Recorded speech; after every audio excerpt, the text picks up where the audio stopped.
जिस दिन भगवान श्री कृष्ण इस भूलोक को छोड़कर अपने परम धाम को गए, उसी दिन से संपूर्ण साधनों में बाधा डालने वाला एक कलयुग आ गया। उसी दिन से कलयुग आया है जिस दिन भगवान परम धाम को अंतर्धान हुए, द्वापर का अंत। इस समय अधर्म के सहायक कलयुग ने सारे तीर्थों में अपना प्रभाव फैला रखा है। मैंने तीर्थों में देखा, देवर्षि नारद जी कह रहे हैं, सत्यम नास्ति तपः शौचम दया दानम न विद्यते उदरम भरणो जीवा वाराकाह कूट भाषण। सत्य नहीं रह गया, तपस्वी शुद्ध तपस्या, जो बाहर भीतर की पवित्रता, दया, दूसरों के सुख के लिए दान, ये सब जा रहा है कलयुग का प्रभाव।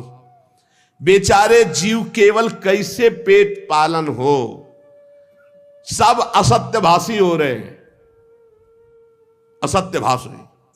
देवर्षि नारद जी कह रहे, कोई बिरला भगवान का आश्रित जो भगवत मार्ग में निरंतर चित्त को जोड़े हुए है, उसी के ऊपर कलयुग का प्रभाव नहीं तो कह रहे हैं कि सब असत्य भाषण और आलसी, मंद बुद्धि, भाग्यहीन, उपद्रव करने वाले, उद्दंडता करने वाले। और आगे कह रहे हैं, बहुत देवर्षि नारद जी बोल रहे हैं, इसलिए हम कह रहे कि जो बोल रहे बहुत शुद्ध बोल रहे। कह रहे, मंदा सुमंद मतयो मंद भाग्या उपद्रुता पाखंड निरता संतो विरक्ता सपरिग्रहा। जहां जहां हम तीर्थों में गए, कोई बिरला ऐसा है जो अपने सही मार्ग में चल रहा है, नहीं दंभ और पाखंड का बोलबाला है। सब प्रकार का परिग्रह स्वीकार किया जा रहा है। जब गृहस्थों की तरफ देखा तो घरों में स्त्रियों के जो भाई होते हैं ना, वही सलाहकार हैं। देवर्षि नारद जी बोल रहे हैं, कलयुग का प्रभाव। तरुणी प्रभुता गेहे श्यालको बुद्धिदायका, श्री सदगुरु बुद्धिदायका। कलयुग में नहीं, तरुणी प्रभुता गेहे श्यालको बुद्धिदायका। और बोले, लोभ से कन्या विक्रीणो लोभा दंपति नाम च कलकनम। इस कलयुग ने ऐसी दुर्गति कर दी है, क्रय विक्रय सामान वस्तुओं की किया जाता है कि लड़का किया जाता है। तुम्हारे लड़का, उसके लड़की हो, बेचारे की जितनी श्रद्धा होगी वो देगा ही। ये दहेज मांगना, दहेज लेना इच्छा से युक्त होकर नहीं, हमारे पूर्व से चला रहा है। कन्या वाला जितनी सामर्थ्य होती, खूब भावपूर्वक वर पक्ष को देता रहा है, उसका भाव रहा है। लेकिन वर पक्ष मांग करके वैसे घर में नई साइकिल नहीं, लड़का मोटरसाइकिल के लेगा तब ही चलेगा, दुल्हन भी ले। केवल तुम लड़का हो इसलिए, और वो पढ़ लिख करके घर परिवार से आपके पास आ रही है, पूरे जीवन आपकी सेवा करेगी। तुम्हें ये नहीं समझ में आ रहा, तुम्हें चाहिए कमा करके। अरे हमें तो लगता है कि कार वगैरह व्यवस्था तो देनी चाहिए लड़की वाले को, कि हमारे कुल चलाने के लिए लड़की दी व्यवस्था, तुम्हें कभी कोई कष्ट ना पड़े। लड़की वाला बेचारा देता है ऊपर से, और वो मांग करते हैं। स्त्री पुरुष फिर भी आपस में कलह, बड़ा विचित्र। महाराज देवर्षि नारद जी सनकाद से कह रहे, महात्माओं के आश्रम में गया, तीर्थों में गया, पावन नदियों में गया, यहां सब दुष्टों ने देवालयों को नष्ट कर दिया। कलयुग का ऐसा प्रभाव हो रहा है कि शुद्ध योगी मिलना, सिद्ध मिलना, सिद्ध ज्ञानी मिलना, सिद्ध भक्त मिलना, सिद्ध सत्कर्मी मिलना बड़ा कठिन हो रहा है। न योगी नैव सिद्धो वा न ज्ञानी सत्क्रियो नरा कलिदावा नले नाद्य साधनम भस्मताम गतम। भ्रष्टाचार फैला रहा है कलयुग। सारे साधन इस समय कलि रूपी दावानल से भस्म हो रहे हैं। हमने देखा कि बाजारों में अन्न बिकने लगा है, पहले अन्न नहीं बिकता था। देवर्षि नारद जी कह रहे कैसा कलयुग का प्रभाव बढ़ गया है। अट्टशूला जनपदा शिवशूला दुजातय कामिन्य केशशूलिन्य संभवंती कलाविहि। दुजातय जो विप्रजन है वो पैसा लेकर के वेद पढ़ाते हैं, तो फिर परिवार कैसे चल? नहीं, वेद पढ़ाते थे वो तो गुरुदक्षिणा में या कार्य की पूर्णता में जजमान तो खुद देता था, मांगने को नहीं कहा गया। गोस्वामी तुलसीदास जी ने भी कहा बेच ही वेद धर्म दुहि लेहि। पैसा तय करके वेद का पाठ करना या शास्त्रों का श्रवण कराना, ऐसा निषेध ये कलयुग का प्रभाव है। देवर्षि नारद जी कह रहे हैं शास्त्र तस्मात् शास्त्रम प्रमाणम। कामिन्यः केशशूलिन्यः संभवन्ति कलाविहा। इस कलयुग ने ऐसा भ्रष्टाचार मचा दिया कि चरित्र बेच करके लोग जीवन यापन करना चाहते हैं। बड़ा विचित्र है। बोले चरित्र बेच करके उदर पोषण करने की वृत्ति, ऐसा दिमाग। नौकरी मिल जाए, रुपया मिल जाए, पद मिल जाए, चरित्र चला जाए, उसका कोई महत्व तो नहीं। ऐसा कलयुग बुद्धि को भ्रष्ट कर देता है। एवं पश्यन कलेर दोषान पर्यटन नवनीमहम यामुनम तटमापन्नो यत्र लीला हरेरभूत। मैं ऐसे विचरण करते हुए भयानक कलयुग के दोषों को देखता हुआ परम पावन यमुना जी के पुलिन पर विराजमान जो श्री वृंदावन धाम है, जहां भगवान श्री कृष्ण की नित्य लीला हो चुकी है, हो रही है और होती रहेगी। तत्राश्चर्यम मया दृष्टम सूर्यताम तन्मुनीश्वरा एका तु तरुणी तत्र निषण्णा खिन्न मानसा। मुनिवरों, मैंने एक बड़ा आश्चर्य देखा वृंदावन में। वहां एक बड़ी तेजोमयी दिव्य युवती खिन्न मन से बैठी है, उसके पास दो पुरुष वृद्धावस्था को प्राप्त अचेत पड़े हुए सांस ले रहे हैं। वो तरुणी बार बार उन दो वृद्ध पुरुषों की सेवा करके जगा रही है, दुलार कर रही है, पर वो जगी नहीं रहे। तरुणी खिन्न मानसा, बहुत उदास है। दश दिक्षु निरीक्षन्ति रक्षितारम निजम वपुः विज्यमाना सतस्त्रिभिर बोध्यमाना मुहुर्मुहु। वो दसियों दिशाओं में देख रही कि कोई मेरा सहयोगी आ जाए और इन दो को चेतना दिला दे। बार बार वो वस्त्र से पंखा झल रही, उन्हें चेतना लाने की कोशिश। मैंने ये दूर से चरित्र देखा, कौतूहलवश पास गया। वो दिव्य तरुणी खड़ी हुई और प्रणाम करके व्याकुल होकर मुझसे कहने लगी, देवर्षि नारद जी, एक क्षण ठहर जाइए, मेरी चिंता को दूर कर दीजिए, क्योंकि आप जैसे संतों का दर्शन समस्त चिंता और पापों को नष्ट करने वाला होता है। आपके वचनों से मेरे दुख की बहुत कुछ शांति हो जाएगी, मुझे विश्वास है। क्योंकि यदा भाग्यम भवेद भूरि भवतो दर्शनम तदा। जब मनुष्य के बहुत बड़े भाग्य उदय होते, तब आप जैसे संतों के दर्शन होते हैं। नारद जी ने कहा कि देवी तुम कौन हो, बहुत तेजस्वी हो, और ये दोनों वृद्ध पुरुष कौन है तुम्हारे जो तुम इनकी सेवा कर रही हो, और बहुत सी कमल नयनी देवियां तुम्हें घेरे हुए हैं। तुम विस्तार से अपने दुख और अपना परिचय बताओ, दुख का कारण और परिचय।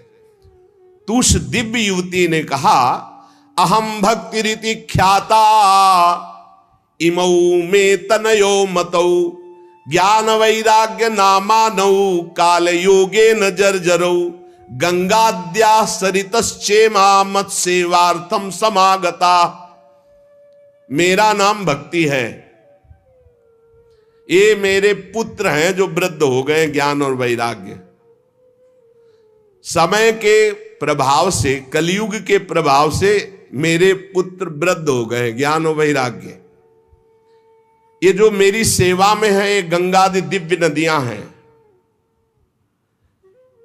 मैं समस्त देवियों से सेवित हूं, क्योंकि प्रेम लक्षणा भक्ति हूं। तपोधन, मैं अपनी कथा सुनाती हूं और सुनकर आप मुझे शांति प्रदान करें। मैं द्रविड़ देश में उत्पन्न हुई, कर्नाटक में बड़ी, कहीं कहीं महाराष्ट्र में सम्मानित हुई, गुजरात में मुझे थोड़ा बुढ़ापा जैसा लगा। घोर कलयुग के प्रभाव से पाखंडियों ने मुझ भक्ति को क्षीण कर दिया है। पाखंड ने, बहुत काल से मैं दुर्बल, निस्तेज, अपने पुत्रों सहित, पर जब मैं वृंदावन आई तब तो मैं तो सुंदरी स्वरूप नवयुवती हो गई, लेकिन मेरे पुत्र वैसे की वैसे ज्ञान वैराग्य। भक्ति कह रहे मैं तो तेजस्विनी हो गई वृंदावन में, लेकिन ज्ञान वैराग्य को यहां। अब ये मेरे पुत्र ऐसे वृद्ध पड़े हैं, अब इनको छोड़कर मैं कहीं जा नहीं सकती। जरठत्वम समायातौ तेन दुखेन दुखिता, साहम तु तरुणी कस्मात सुतो वृद्धा विमोकुता। बड़ी समस्या है, माता जवान और बेटे बूढ़े, मैं दुखी हूं। हम तीनों एक साथ रहते हैं, ज्ञान वैराग्य भक्ति, फिर ये विपरीतता क्यों?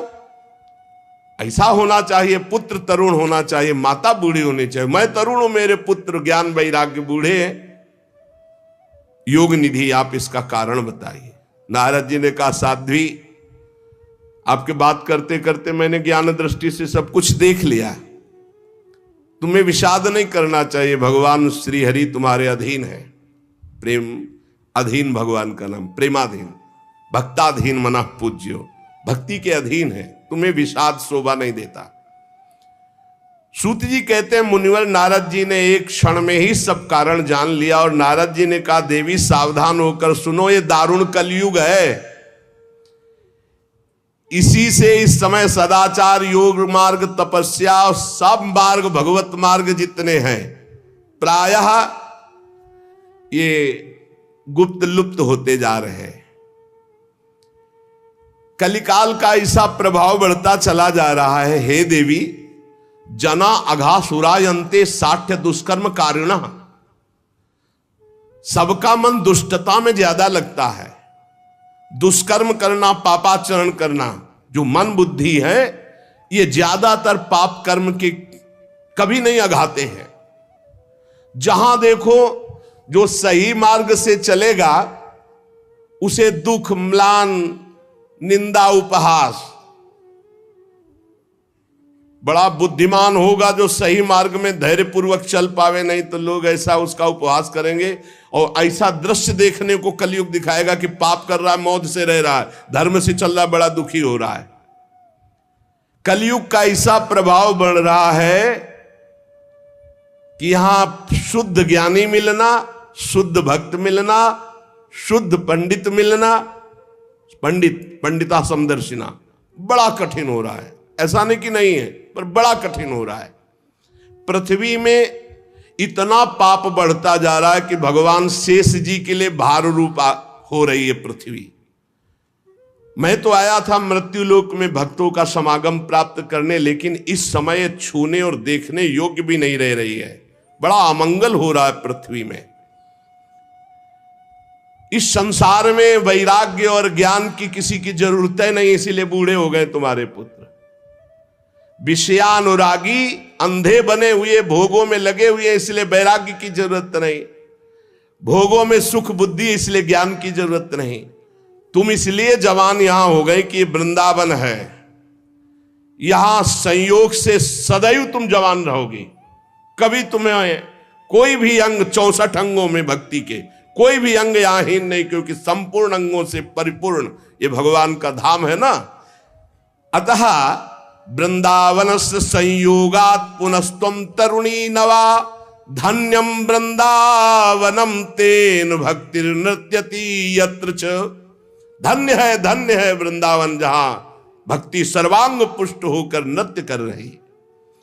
परंतु वृंदावन में भी तुम्हारे पुत्रों को यहां कोई पूछने वाला नहीं, ग्राहक नहीं। अत्रेमौ ग्राहका भावान जरामपि मुंचतः। अभाव है वृंदावन में, ज्ञान वैराग्य को कोई नहीं पूछता। यहां प्रेम लक्षणा भक्ति का ही सारा खेल है, इसलिए इनका बुढ़ापा नहीं छूट रहा। पर यहां आनंद से सो रहे, क्योंकि भगवान का धाम है, तो इनको भगवत स्पर्श जनित आनंद की प्राप्ति हो रही, इसलिए शांत सो रहे। भक्ति ने कहा कि सुना था कि राजा परीक्षित ने देखा था कलयुग को, फिर इस पापी को मार क्यों नहीं डाला, रहने क्यों दिया? इस पापी कलयुग के आते ही सबकी बुद्धि भ्रष्ट हो गई, सब वस्तुओं का सार न जाने कहां चला गया। परीक्षित जी ने मार क्यों नहीं डाला इसको? और करुणामय भगवान श्री हरि से भी ये कैसे देखा जा रहा है, मेरा संदेह दूर कीजिए, क्योंकि आपके वचनों के सुनने से मुझे बड़ी शांति और पुष्टता मिल रही है। भक्ति जी ने कहा, नारद जी ने कहा, देवी तुमने पूछा है तो प्रेम से सुनो कल्याणी, मैं तुम्हें बताऊंगा, तुम्हारा दुख निश्चित दूर होगा। तुमने जो पूछा परीक्षित जी ने मारा क्यों नहीं इस कलयुग को, तो दिग्विजय के समय राजा परीक्षित की दृष्टि पड़ी, जो ही दृष्टि पड़ी कलयुग समझ गए मार डालेंगे, क्योंकि भगवत शक्ति से संपन्न है। वो दौड़ के अपनी पाग उतार कर दीन होकर शरण में आ गया। और ये नियम है कि जो चरणों में गिर पड़े, शरणागत हो जाए, चाहे प्राणों की बाजी लगानी पड़े, उसकी हानि नहीं होनी चाहिए। ये शरणागत का धर्म का नियम है। जैसे कबूतर चरणों में गिर गया तो महाराज शिवी जी ने अपने संपूर्ण शरीर को, मांस को और शरीर को भी दे दिया, लेकिन कबूतर को नहीं दिया। वो दीन के समान शरण में आ गया। अब जब शरण में आ गया तो मारा नहीं जा सकता। फिर देखा कि ये तो सब का सारग्राही है। जो फल तपस्या, योग एवं समाधि से नहीं मिल सकता, वो कलयुग में हरिनाम से मिल सकता है। ए देखो, ये सार वस्तु कलयुग की पकड़ी महाराज परीक्षित जी ने। यद्यपि ये बहुत ही अमंगलकारी है कलयुग, यत् फलम नास्ति तपसा न योगेन समाधिना तत्फलम लभते सम्यक कलौ केशव कीर्तनात्। बड़ी बड़ी समाधि से, बड़ी बड़ी तपस्या से, साधना से, योग से जो फल नहीं मिलता कलयुग में, नाम जप और नाम कीर्तन से। कलयुग केवल नाम आधारा, सुमिर सुमिर नर उतर ही पारा। ये सारहीन होने पर भी महाराज परीक्षित ने एक बात देखी कि जो दसियों हजार वर्ष तपस्या और समाधि और साधना से फल, वो भगवान नाम कीर्तन और जब से कलयुग में सहज में प्राप्त हो जाएगा। इसलिए इसको नहीं मारा। पहले तो शरणागत हो गया, और दूसरी बात इसमें बड़ी जोर की एक बात देखी कि जो दसियों हजार वर्ष समाधि, तपस्या, योग, यज्ञ आदि से, वो यहां सहज में नाम जप से, नाम कीर्तन से प्राप्त हो जाएगा। कुकर्म में सबकी प्रवृत्ति फैलाना ये कलयुग का कार्य है। और पृथ्वी जब देखा पाप हो रहा है तो सब सार वस्तु अंतर ध्यान करने लगी। अब इसमें स्पष्ट लिखा है, विप्रैर्भागवती वार्ता गेहे गेहे जने जने कारिता कण लोभेन कथा सारस्ततो गतः। श्रीमद् भागवत में ही आगे लिखा है कि जो आपकी कथा सुनाते हैं भूरिदा जना, वो बहुत बड़े दानी है भगवत कथा सुनाने वाले। विप्रैर भागवती वार्ता गेहे गेहे जने जने कारिता कण लोभेन कथा सारस ततो गता। तो कैसे गृहस्थी चलेगी प्रवक्ता की?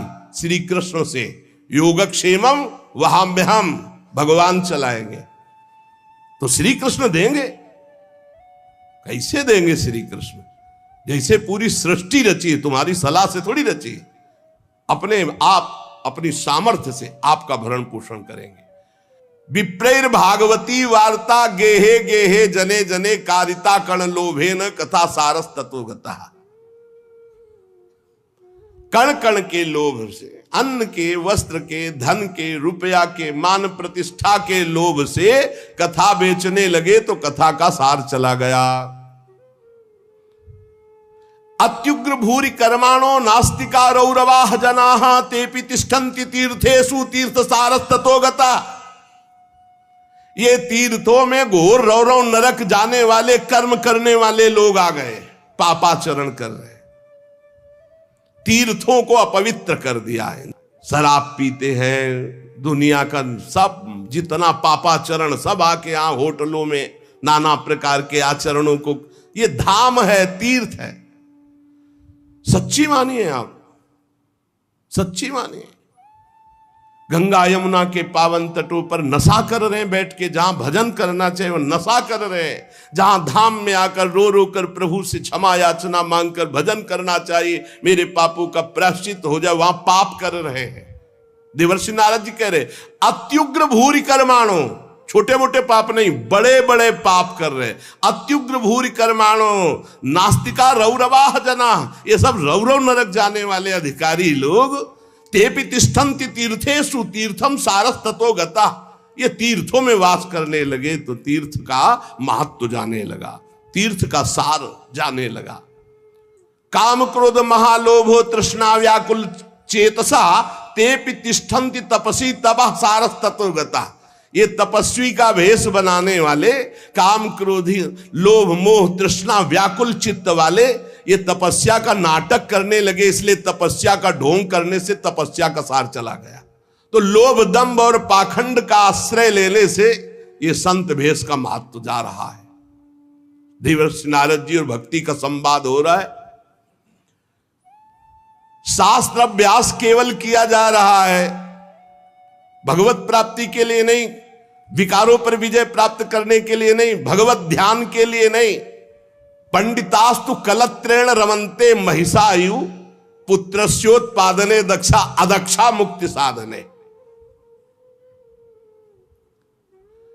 और न ही वैष्णवता कुत्र संप्रदाय पुरःसरा एवं प्रणयताम प्राप्तो वस्तु सारा स्थले स्थले, जो संप्रदायाचार्य द्वारा सिद्धांत वर्णन की हुई वैष्णवता है कहीं कहीं किसी में देखी जाती, नहीं तो सब मनमानी आचरण, मनमानी आचरण, इसलिए वैष्णवता का सार लुप्त हो रहा है। कलयुग ने ऐसा पाए जान जगत, हरिवंश महाप्रभु, पाए जान जगत में सब जन कपटी कुटिल कलयुगी टंचु, पुंडरीकाक्ष भगवान सब कुछ देख रहे हैं क्योंकि कलयुग का राज्य है, शासन है उन्हीं के द्वारा। इति तद्वचनम श्रुत्वा विस्मयम परमम गता भक्ति रुचे वचो भूया सूर्यताम तच्च शौनक। सूत जी कहते शौनक जी जब देवर्षि नारद के वचन सुने, भक्ति को बड़ा आश्चर्य हुआ, फिर उसने जो कहा सुनो, भक्ति ने कहा देवर्षि आप तो धन्य है, मेरा बड़ा सौभाग्य जो आपका समागम हुआ, क्योंकि साधु नाम दर्शनम लोके सर्वसिद्धि करम परम, भगवत प्रेमी महात्मा का दर्शन इस समस्त सिद्धियों को प्रदान करने वाला होता है। धन्योस्मि मद भाग्येन समागता, भक्ति कह रही है धन्य है मेरे भाग्य जो समागता, आपका दर्शन हुआ, आपसे संभाषण हुआ, आपका समागम मेरे अहो भाग्य धन्य, स्वयं भक्ति कह रही है।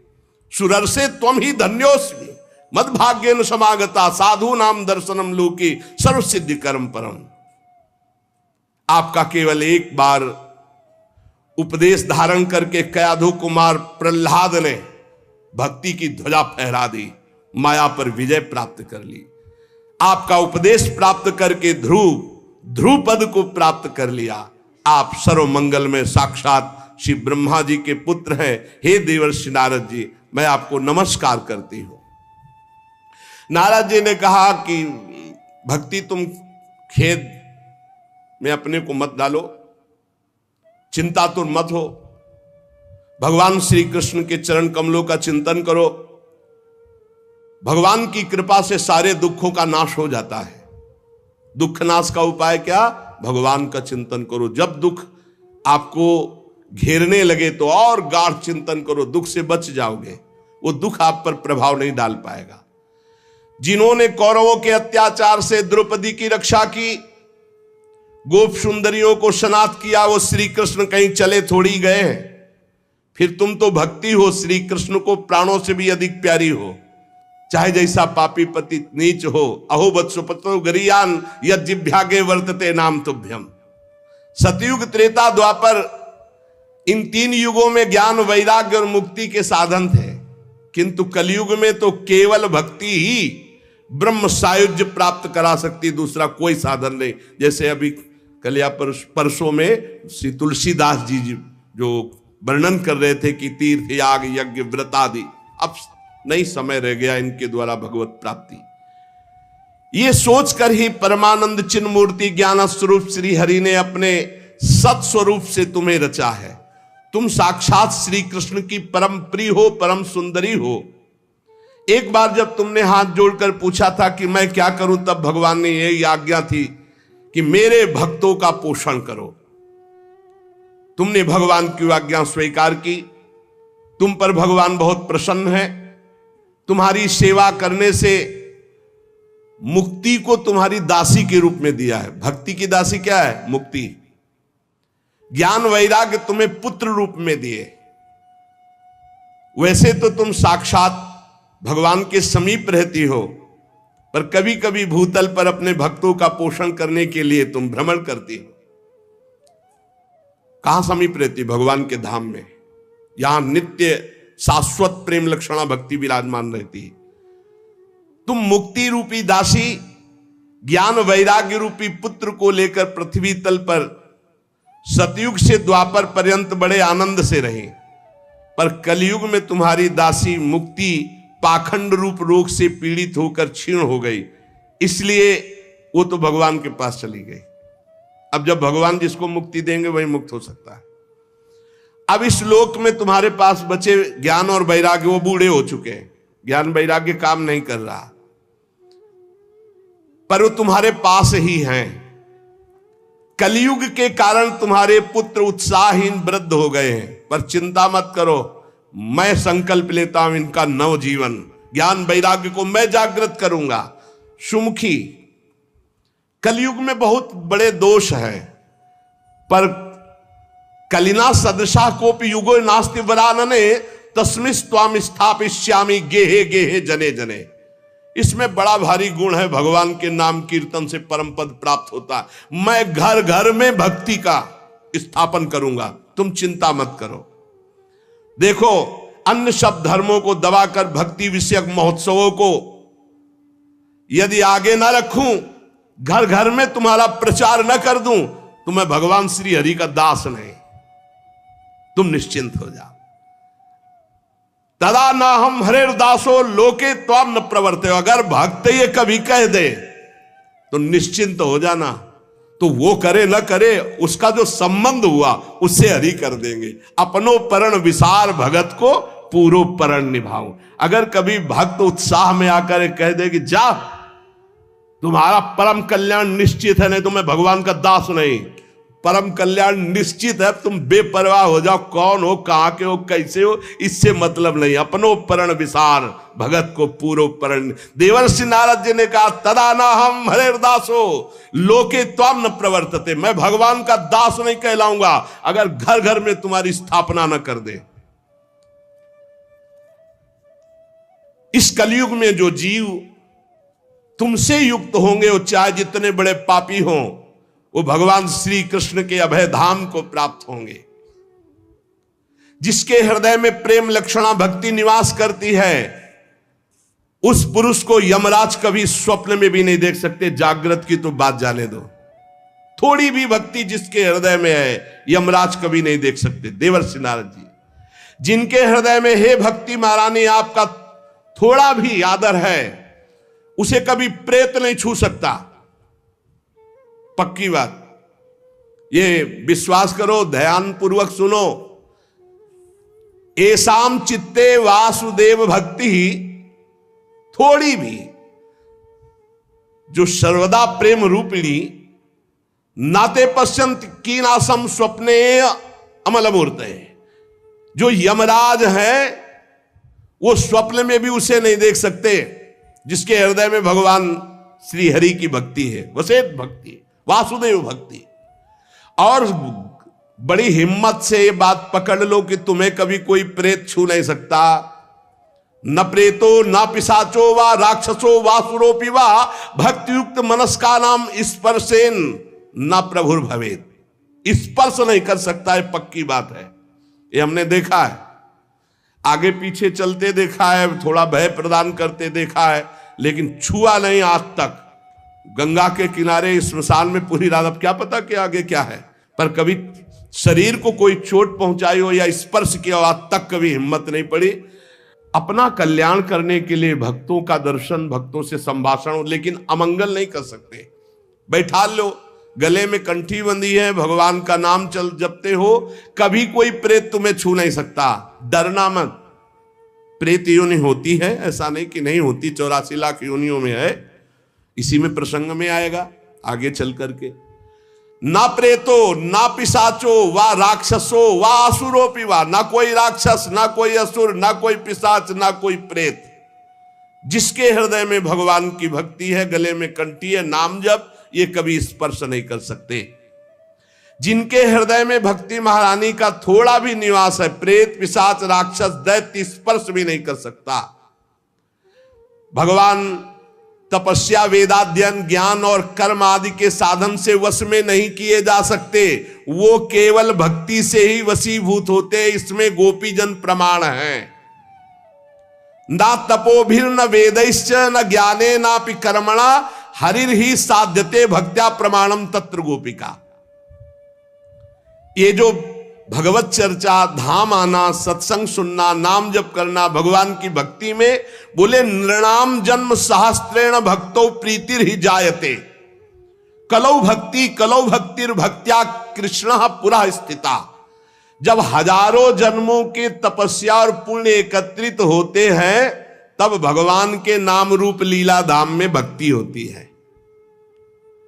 कलयुग में केवल भक्ति केवल भक्ति केवल भक्ति से ही श्री कृष्ण चंद्र का साक्षात दर्शन पाया जा सकता है। केवल भक्ति से भगवत धाम की प्राप्ति। जो लोग भक्ति की अवहेलना करते हैं, भक्ति द्रोह करा ये ते सीदंत जगत रे, दुर्वासा दुखमापन्ना पुरा भक्ति विनिंद कहा। जो लोग भक्ति से द्रोह करते हैं, भक्त से द्रोह करते, वो चाहे दुर्वासा जैसे तपस्वी क्यों न, तीनों लोक में भारी दुख ही दुख पाएंगे। बस बस अलम व्रतैरलम तीर्थैरलम योगैरलम मकई अलम ज्ञान कथालापैर भक्ति रे कैव मुक्तिदा। बस बस बस व्रत से, तीर्थ से, योग से, यज्ञ से, ज्ञान चर्चा से अब भगवत प्राप्ति नहीं। कलिकाल है, एकमात्र भक्ति से ही परम मोक्ष, परम पद जो चाहोगे वो प्राप्त हो जाएगा। सूत जी कहते हैं, इस प्रकार नारद जी के श्रीमुख से जब भक्ति का भक्ति महारानी और पुष्ट हो गई। अहो नारद धन्योषि प्रीतिस्ते मयि निश्चला, ना कदाचित विमुंच्यामि चित्ते स्थास्यामि सर्वदा। नारद जी आप धन्य हैं, आपकी मुझ में निश्चल प्रीति है, मैं सदा आपके हृदय में वास करती हूं, मैं कभी आपको छोड़कर एक क्षण भी नहीं जा सकती। साधु आप बड़े कृपालु हैं, आपने अपने क्षण भर की वार्ता से मेरे सारे दुख दूर किए, पर मेरे पुत्रों में चेतना नहीं आई, अभी तो वृद्ध ही है। आप कृपा करो मेरे पुत्र में भी चेतना आ जाए, ज्ञान वैराग्य में। भक्ति के वचन सुनकर नारद जी को बड़ी करुणा आई और उन्हें हाथ से ऐसे पकड़कर जगाने लगे कि भाई ज्ञान उठो, वैराग्य उठो। बहुत जोर लगाया लेकिन नहीं उठे। तब वेदांत सुनाया, वेदांत घोष, फिर गीता पाठ सुनाया, फिर वो कुछ जमाई लेते हुए उड़ा ऐसे, लेकिन जगे नहीं, न गीता पाठ से न वेदांत घोष से। नारद जी ने देखा कि जमाई ले रहे, थोड़ा नेत्र उघा रहे, बस फिर वैसे ही सो गए। उन्होंने सोचा क्या किया जाए, वेदांत से नहीं जग रहे, गीता से नहीं जग रहे, ज्ञान वैराग्य। बड़े दुर्बल, केश सफेद, अस्थि मात्र हुए रहे शरीरा, मतलब एकदम निस्तेज। नारद जी ने सोचा मुझे क्या करना चाहिए, कैसे इनकी वृद्धावस्था जाए, कैसे ये जगे ज्ञान वैराग्य। भगवान का स्मरण करने लगे, हे भगवान मुझे उपाय बताओ ज्ञान वैराग्य को जगाने का। उसी समय आकाशवाणी हुई, हे नारद जी खेद मत करो, तुम्हारा उद्योग निसंदेह सफल होगा। देवर्षि तुम इनके लिए एक महान सत्कर्म करो, और वह सत्कर्म क्या है तुम्हें संत शिरोमणि बताएंगे। आकाशवाणी बस इतना बोली, तुम धन्य हो, तुम इनके लिए सत्कर्म करो, तुम्हारा उद्योग सफल होगा, और वो सत्कर्म कोई संत महापुरुष बताएंगे। आकाशवाणी साफ साफ सुनाई दी थी। नारद जी को बड़ा विस्मय हुआ। वो कहने लगे कि आकाशवाणी भी हुई और कुछ आशय भी नहीं समझा। कहा संत शिरोमणि कहेंगे, वो कहाँ है संत शिरोमणि, हम किसको खोजें। आकाशवाणी ने भी बात गुप्त ही कही। वो कौन सा साधन है, वो कौन से संत शिरोमणि है जो मुझे बताएंगे, वे संत कहाँ मिलेंगे। अब आकाशवाणी ने जो कहा, मुझे करना चाहिए, खोज करना चाहिए संत शिरोमणियों की। शौनक जी तब ज्ञान वैराग्य दोनों को वहीं छोड़कर नारद मुनि वहां से चले और प्रत्येक तीर्थों में जा जाकर संतों से पूछते, उनकी बात संत जन सुनते। उन्होंने बताया कि असाध्य है रोग। जब आप जैसे महापुरुष गीता सुना रहे हो, वेदांत सुना रहे हो, ज्ञान वैराग्य नहीं जग रहे, तो असाध्य ही है। कोई नारद जी के सामने नमन किए, मौने चल दिए, उत्तरे नहीं दिए। अब जहां जहां संतों में जाते तो संत जन यही कहते कि भाई सब संतों से बड़े तो नारद ही जी हैं। और जब नारद जी वेदध्वनि, वेदांत घोष और गीता पाठ बार बार सुनाया और ज्ञान वैराग्य नहीं जगाए जा सके, तो फिर और क्या हो सकता है। नारद जी तो स्वयं महाभागवत योगी राज हैं, दूसरे संत तो कैसे बताए। जब बहुत पूछा लेकिन सबने कहा दुस्साध्य है। नारद जी बहुत चिंतातुर हुए और बदरी वन में आए। ज्ञान वैराग्य को जगाने के लिए निश्चय किया कि मैं आज कठोर तपस्या करूंगा। इसी समय भगवान की प्रेरणा से करोड़ों सूर्यों के समान तेजस्वी सनक सनंदन सनातन सनत कुमार दिखाई दिए। नारद जी बहुत आनंदित हुए, परस्पर नमस्कार हुआ। नारद जी ने कहा, महात्माओं, इस समय बड़े भाग्य से मेरा आप लोगों के साथ समागम हुआ। आप मुझ पर कृपा करके शीघ्र वो साधना बतलाइए। आप सभी लोग बड़े योगी, बुद्धिमान, विद्वान हैं। आप देखने में 5-5 वर्ष के बालक से जान पड़ते हैं, किंतु हैं सबके पूर्वजों के पूर्वज। आप सदैव वैकुंठ धाम में निवास करते हैं और निरंतर हरिनाम कीर्तन करते रहते हैं। भगवत लीलामृत का रसास्वादन करके उन्मत्त रहते हैं। भगवान की चर्चा ही आपका जीवन है।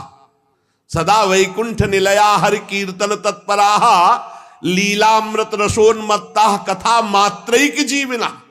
कथा ही आपका जीवन है और हरि कीर्तन अमृत का, लीलामृत का पान करके उन्मत्त बने रहते हैं।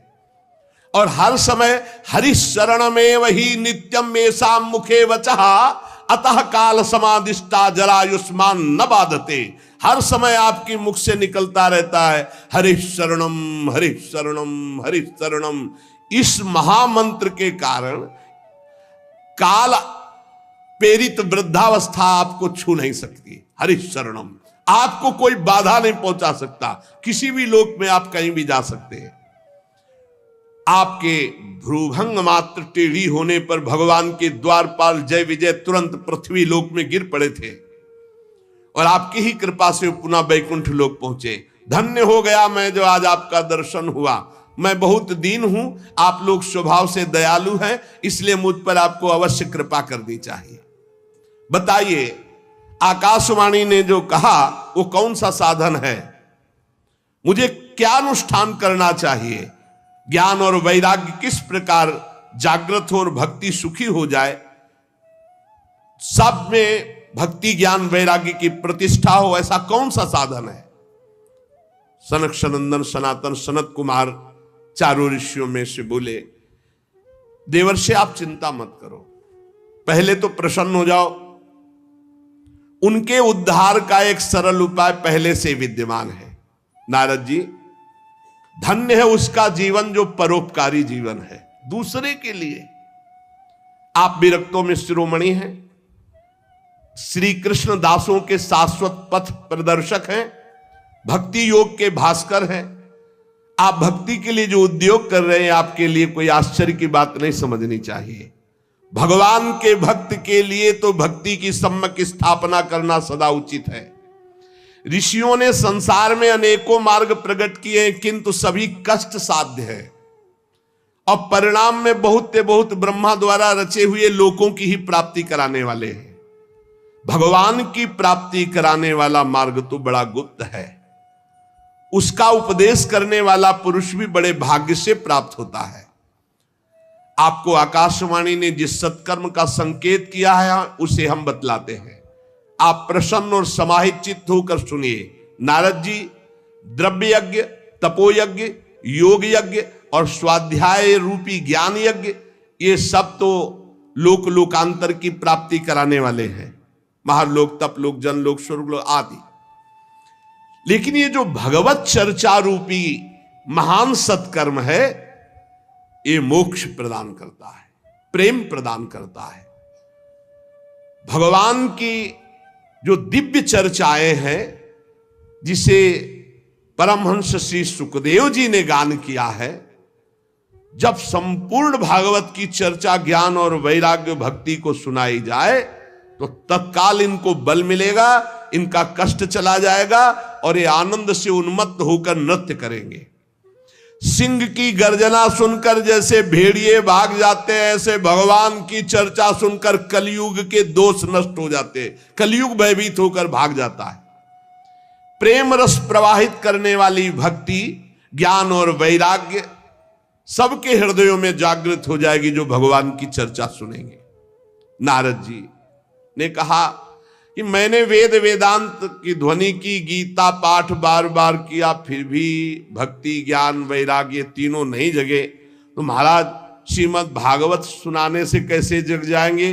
क्योंकि कथा के प्रत्येक श्लोक, प्रत्येक पद में वेदों का ही तो सारांश है। आप लोग शरणागत वत्सल, आपका दर्शन कभी व्यर्थ नहीं जाता, इसलिए मेरा संदेह दूर कीजिए। सनकादि ने कहा श्रीमद् भागवत की कथा वेद उपनिषदों का सार है, इसलिए उनसे अलग उनकी फल रूपा होने के कारण बड़ी उत्तम है। जिस प्रकार रस वृक्ष की जड़ से लेकर शाखा पर्यंत रहता है किंतु उसका स्वाद नहीं लिया जा सकता, वही जब अलग फल रूप में आता है तो उसका स्वाद लिया जाता है। जैसे दूध में घी रहता है किंतु उसका स्वाद नहीं लिया जाता, जब प्रक्रिया के द्वारा अलग किया जाता है तो उसका स्वाद अलग हो जाता है। जैसे गन्ने में शक्कर रहती है पर प्रक्रिया के द्वारा फिर उसका स्वाद अलग लिया जाता है, ऐसे ही वेद उपनिषद का सार फल रूप है जो भगवान श्री कृष्ण की चर्चा से युक्त श्रीमद् भागवत है। ये भगवान व्यास देव जी ने भक्ति, ज्ञान और वैराग्य को प्रकाशित करने के लिए स्वयं रचा है। वेद वेदांत के पारगामी गीता की भी रचना करने वाले भगवान व्यास देव जी खिन्न होकर अज्ञान समुद्र में गोते खा रहे थे, तो आप याद करो, आपने ही तो 4 श्लोक में इसका उपदेश किया था। उसे सुनते ही उनकी सारी चिंता दूर हो गई थी। फिर इसमें आपको आश्चर्य क्यों हो रहा है? जो आप हमसे प्रश्न कर रहे हैं, आपको उन्हें शोक और दुख का विनाश करने वाले इस महामहिम भगवत चर्चा को सुनाना चाहिए। नारद जी ने कहा, महानुभाव, आज तो मैं कृतकृत हो गया। आपका दर्शन जीव के संपूर्ण पापों को तत्काल नष्ट कर देता है। जो संसार दुख रूप दावानल से तपे हुए हैं, उन पर शीघ्र ही शांति की वर्षा हरि जब करते तो आप जैसे महात्माओं का दर्शन हो जाता है। आप निरंतर भगवान शेष जी के सहस्त्र मुखों से गाए हुए भगवत कथा अमृत का पान करते रहते हैं। मैं प्रेम लक्षणा भक्ति का प्रकाश करने के उद्देश्य से आपकी शरण लेता हूं। जब अनेकों जन्मों के संचित पुण्य पुंज का उदय होता है तो मनुष्य को सत्संग मिलता है। भाग्योदयेन बहुजन्म समर्जितेन सत्संगमं च लभते पुरुषो यदा वै अज्ञान हेतु कृत मोह मदांधकार नाशम विधाय ही तदोदयते विवेका। अनेकों जन्मों के जब पुण्य एकत्रित होते तब सत्संग मिलता है, और जब सत्संग मिलता है तब अज्ञान जनित मोह मद रूप अंधकार का नाश होकर विवेक उदय होता है, और जब विवेक उदय होता है तो भगवान से प्रेम होता है, जब अविवेक होता है तो संसार से प्रेम होता है। नारद जी, अब मैं भक्ति, ज्ञान और वैराग्य को स्थापित करने के लिए प्रयत्न करूंगा। परमहंस शिरोमणि श्री सुखदेव जी के कहे हुए भागवत शास्त्र की कथा द्वारा उज्जवल ज्ञान यज्ञ करूंगा। यह यज्ञ मुझे कहां करना चाहिए, आप इसके लिए कोई स्थान बतला दीजिए। आप लोग वेद के पारगामी विद्वान हैं, इसलिए मैं सुख शास्त्र की महिमा सुनना चाहता हूं। इसकी विधि क्या है, कितने दिनों में सुने, कृपा करके बताइए। जब नारद जी ने ऐसा कहा तो शनकादि बोले, आप बड़े विनीत हैं, क्योंकि सब जानते हुए आप पूछ रहे हैं, सर्वज्ञ हैं आप, पर आप पूछ रहे हैं इसलिए हम आपको ये बातें बता रहे हैं। इस समय हरिद्वार के पास आनंद नामक एक घाट है, बड़ा शांत है, एकांतिक है, ब्रह्म ऋषियों द्वारा सेवित है, देवता सिद्ध लोग वहां सेवन करते हैं, भांति भांति के वृक्ष और लताएं हैं, और वहां कोमल नवीन बालू बिछी हुई है, बड़ा सुरम्य एकांत प्रदेश है। हर समय गंगा जी की कलरव और सुगंध जो कमलों की है वो वायु लाती रहती है। हमें लगता है वहीं इस ज्ञान यज्ञ का आरंभ किया जाए, आनंद घाट में।